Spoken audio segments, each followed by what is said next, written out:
Government of India ministry of finance department of revenue की अगर list के अनुसार माने या फिर सिंपल भाषा में ये कहूँ, इस लिस्ट में आपको 47 एक्सचेंजों के नाम देखने के लिए मिल जाएंगे एंड उस कंपनी का नाम देखने के लिए मिल जाएगा जिस कंपनी की द्वारा FIU इंडिया से लाइसेंस ले रखा है। यानी कि मान लीजिए आप कॉइन स्विच प्रो पर स्पॉट में ट्रेड कर रहे हैं एंड INR पेयर यहाँ पर अवेलेबल है। इसका मतलब ये है कि जब भी आप किसी भी कॉइन को सेल करेंगे ना, तभी आपका यहाँ पर 1% जो TDS है वो डिटेक्ट होगा एंड यही वो पैसा है जो कि इनकम टैक्स डिपार्टमेंट को जमा करेगा। ऑफिशियली अगर आप लिस्ट को देखते हैं तो यहाँ पर आपको नाम देखने के लिए मिलेगा CoinSwitch and CoinSwitch X. यहाँ पर आपको नाम देखना है Bitcipher Labs LLP and CoinSwitch. यानी कि कॉइन स्विच ऐप के माध्यम से अगर आप ट्रेड कर रहे हैं स्पॉट के अंदर तो ये कंपनी है जो कि आपका TDS डिटेक्ट करती है। अगर आपने कभी नोटिस किया हो, कॉइन स्विच प्रो की वेबसाइट पर आप स्पॉट ऑप्शन को सिलेक्ट कीजिएगा, यहाँ पर आपको एक एक्सचेंज का ऑप्शन मिल जाएगा। यहाँ पर आपको लिखा हुआ मिलेगा कॉइन स्विच एक्स, यानी कि आप इस एक्सचेंज की ऑर्डर बुक को यूज करके अपने ऑर्डर्स को एग्जीक्यूट कर रहे हैं और आपका TDS भी इन्हीं के द्वारा जमा किया जाएगा। अब यहीं पर प्रॉब्लम होना स्टार्ट हो जाती है क्योंकि यहाँ पर जो नाम आपको देखने के लिए मिलता है जो कॉइन स्विच एक्स है, ये कंपनी FIU इंडिया के साथ में अलग रजिस्टर्ड है, बल्कि जो कॉइन स्विच है एंड जो कॉइन स्विच प्रो है वो कॉइन स्विच जो एक्सचेंज है उसी का एक प्रोडक्ट है जो कि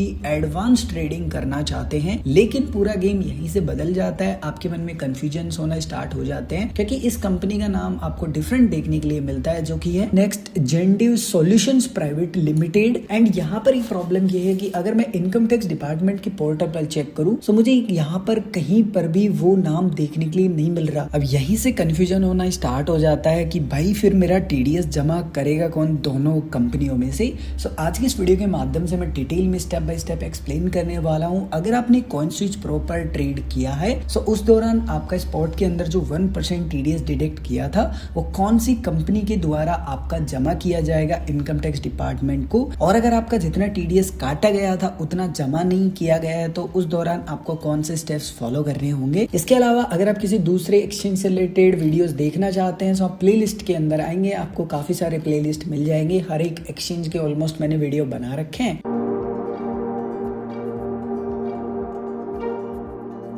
अब देखो यहाँ पर बिल्कुल भी कोई रॉकेट साइंस नहीं है, केवल सिंपल सी समझने की बात यह है कि कॉइन स्विच एक प्लेटफॉर्म है जिन्होंने यहाँ पर एक न्यू यूजर्स के लिए इंटरफेस प्रोवाइड करवाया ताकि उनको यहाँ पर किसी भी प्रकार का कंफ्यूजन ना हो। लेकिन कुछ प्रो इन्वेस्टर्स या ट्रेडर्स थे जिनको यहाँ पर UI अच्छा नहीं लगा, तो उन सभी के लिए यहाँ पर कॉइन स्विच ने क्या किया, एक प्रो वर्जन लॉन्च किया जिसको बोलते हैं कॉइन स्विच प्रो। तो यहाँ पर आपको एडवांस जो ट्रेडिंग के फीचर्स है, आप बोल सकते हैं कि जो ऑप्शन है वो मिल जाते हैं। तो यहाँ पर आप ये नहीं कह सकते कि जो कॉइन स्विच है एंड जो कॉइन स्विच प्रो है वो अलग अलग नहीं, वो एक ही है। केवल यहाँ पर एक नया जो वर्जन है वो यहाँ पर प्रो के नाम से लॉन्च किया है। तो यहाँ पर आपका जितना भी TDS डिटेक्ट किया जाता है वो यहाँ पर किया जाता है बिटसाइफर लैब्स LLP के नाम से। एंड मैं फिलहाल आपको जो बता रहा हूँ ना, ये फॉर्म नंबर 16A है और मैं इनकम टैक्स डिपार्टमेंट की वेबसाइट पर आपको बताऊं तो सेम आपको बिटसाइफर लैब्स LLP का नाम देखने के लिए मिलेगा एंड सेम अमाउंट आपको यहाँ पर देखने के लिए मिल रहा है। इसका सिंपल सा मतलब ये है कि जब भी आप इनकम टैक्स डिपार्टमेंट की वेबसाइट पर चेक करेंगे, डोंट वरी, मैं आपको एक्सप्लेन करूंगा कि कैसे चेक करेंगे। सो आपको बिटसाइफर लैब्स LLP का नाम देखने के लिए मिलेगा। आप समझते हैं कि आपका कॉइन स्विच प्रो पर स्पॉट के अंदर सेल वैल्यू पर जितना भी आपका TDS कटा था वो जमा किया है या नहीं कॉइन स्विच प्रो ने इनकम टैक्स डिपार्टमेंट को। इनकम टैक्स डिपार्टमेंट की वेबसाइट पर आना होगा, मैं वीडियो के डिस्क्रिप्शन में लिंक प्रोवाइड करवा दूंगा। जैसे ही आप इनकम टैक्स डिपार्टमेंट की वेबसाइट पर आएंगे कुछ इस प्रकार का इंटरफेस आपको देखने के लिए मिल जाएगा। अब अगर आपका अकाउंट नहीं है तो एज इंडिविजुअल यूजर आपको अकाउंट क्रिएट करना पड़ेगा। कैसे अकाउंट क्रिएट करेंगे, इसी वीडियो की डिस्क्रिप्शन में आपको इस वीडियो का लिंक मिल जाएगा। आपके पास अकाउंट है, लॉगिन के ऊपर क्लिक कीजिए एंड उसके बाद में आपका जो भी रजिस्टर्ड पैन कार्ड नंबर वो प्रोवाइड करवाइए एंड आपका जो भी पासवर्ड है वो प्रोवाइड करवाइए। उसके बाद में आपका अकाउंट लॉगिन हो जाएगा एंड कुछ इस प्रकार का इंटरफेस देखने के लिए मिल जाएगा। ऊपर आपको यहाँ पर ई फाइल का ऑप्शन मिलेगा, ई फाइल के अंदर इनकम टैक्स रिटर्न्स का ऑप्शन मिलेगा एंड इसके अंदर भी काफी सारे ऑप्शन मिलेंगे। आपको यहाँ पर व्यू फॉर्म 26AS का ऑप्शन मिलेगा, इसके ऊपर क्लिक करना है, एक नए पेज पर रिडायरेक्ट कर दिया जाएगा। आपको यहाँ पर टिक करना है, प्रोसीड करना है एंड आपको यहाँ पर लिखा हुआ मिलेगा view tax credit form 26AS annual tax statement, इसके ऊपर क्लिक करना है। आपको वापस एक नए पेज पर रिडायरेक्ट कर दिया जाएगा। अब आपको सबसे पहले सेलेक्ट करना है असेसमेंट ईयर, यानी कि आप कौन से फाइनेंशियल ईयर का डेटा चेक करना चाहते हैं। सो फॉर एग्जांपल मैं यहाँ पर सेलेक्ट कर लेता हूँ 26-27, यानी कि 25-26 फाइनेंशियल ईयर का मुझे डेटा चेक करना है। एंड आपको कैसे अपना डेटा देखना है, तो आपको व्यू एज में HTML वाला ऑप्शन सेलेक्ट करना है एंड व्यू के बटन पर क्लिक कर देना है। आपको यहाँ पर आना है सेम पेज पर नीचे की तरफ स्क्रॉल करके पार्ट 1 में, एंड यहाँ पर आपको उन सब कंपनियों का नाम देखने के लिए मिल जाएगा जिन्होंने आपका TDS डिडक्ट किया होगा। एंड यहाँ पर आपको नाम देखने के लिए मिल जाएगा बिटसाइफर लैब्स LLP का, एंड आपका जितना भी अमाउंट होगा TDS का वो भी देखने के लिए मिल जाएगा। एंड आपका अगर यहाँ पर अमाउंट देखने के लिए नहीं मिलता है, इसका मतलब आपने हो सकता है रिसेंटली ट्रेड किया हो, तो आपको 3 महीने वेट करना होगा। एटलीस्ट 3 महीने के अंदर आपका जो TDS है वो जमा कर दिया जाता है एक फाइनेंशियल ईयर में, क्योंकि 4 क्वार्टर होते हैं एंड हर एक क्वार्टर में 3 महीने होते हैं। एंड यहाँ पर जो TDS है वो क्वार्टरली जमा किया जाता है, तो आपको वेट करना होगा।